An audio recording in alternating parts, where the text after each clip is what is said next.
Selamat datang di Cerita Tokoh, sebuah channel yang khusus membahas tokoh-tokoh dari dalam dan luar negeri, dari ujung barat sampai ujung timur, dari yang sederhana sampai yang elit global.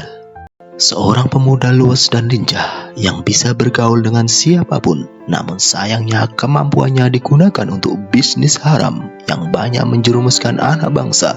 Dia adalah Freddy Budiman. Freddy lahir di Surabaya pada tanggal 18 Juli 1977.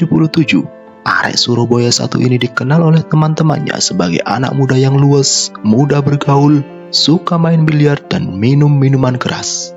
Menurut Fikri Budiman yang merupakan anak kandung Freddy Budiman, ayahnya merupakan seorang flamboyan yang menikah sebanyak 5 kali. Dengan setiap istri memiliki 1 orang anak kecuali istri terakhir atau istri kelima yang bernama Henny Christoffel. Henny menikah dengan Freddy di dalam penjara dan belum dikaruniai anak. Selain menikah sebanyak 5 kali, Freddy Budiman juga memiliki istri siri dan pacar seperti Anggita Sari dan Feni Rosiani. Freddy Budiman akrab dengan dunia narkoboy sejak masih SMA. Saat itu, ia tidak hanya berhubungan dengan pengedar, tapi juga dengan bandar narkoboy. Kenal dengan bandar, Freddy pun diam-diam mengamati cara kerjanya. Ia bahkan rela jadi kurir dan menemani bandar kenalannya untuk bertemu dengan bandar besar di Jakarta. Maka setelah tamat SMA, Freddy memutuskan hijrah ke Jakarta. Freddy Budiman pertama kali ditangkap pada tahun 1997.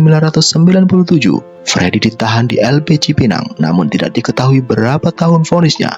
Pada tahun 2009, Freddy Budiman kembali ditangkap karena memiliki 500 gram sabu-sabu. Saat itu dia divonis 3 tahun dan 4 bulan penjara.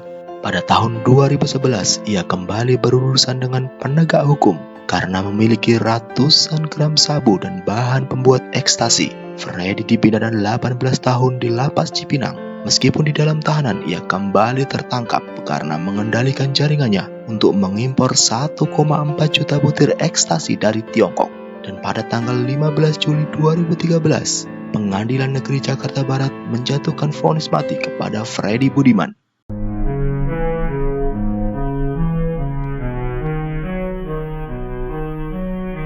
Selama menjalani masa tahanan di penjara, Freddy Budiman menimbulkan banyak kontroversi seperti tetap memimpin peredaran narkoba dari balik jeruji besi, bahkan terlibat dalam mengimpor 1,4 juta butir ekstasi dari Tiongkok. Feni Rosiani, seorang model majalah pria dewasa, belak-belakan menceritakan, Freddy Budiman mendapatkan ruangan mewah di LP Cipinang. Mereka berdua sering bertemu di ruangan yang disediakan untuk menikmati narkoba dan berhubungan. Sudahlah. Bahkan diduga Freddy tidak hanya melakukan aktivitas terlarang dengan Feni Rosiani, melainkan juga dengan Anggita Sari. Namun Anggita membantah melakukan aktivitas enak-enak di penjara. Dia berkilah hanya menjenguk Freddy Budiman saja. Freddy Budiman juga pernah melakukan pemukulan terhadap wartawan Imam Subroto yang merupakan kameramen dari Sindo TV. Hal itu terjadi di Gedung Direktorat 4 Tindak Pidana Bareskrim Polri. Saat itu Imam tengah merekam kegiatan pemusnahan barang bukti narkotika milik Freddy Budiman. Menurut keterangan Freddy, dia memukul wartawan tersebut karena merasa terprovokasi dengan kamera yang diarahkan ke wajahnya. Mungkin dia tidak mau di zoom karena merusak angle di layar. Menurut Koordinator Komisi untuk Orang Hilang dan Korban Tindak Kekerasan atau Kontras, Haris Azhar mengungkapkan dugaan keterlibatan aparat dalam bisnis narkotik Freddy Budiman. Haris mengaku mendapatkan cerita tersebut ketika mengunjungi Freddy di Lembaga Pemasyarakatan Besi, Nusa Kambangan, Cilacap, Jawa Tengah pada tahun 2014.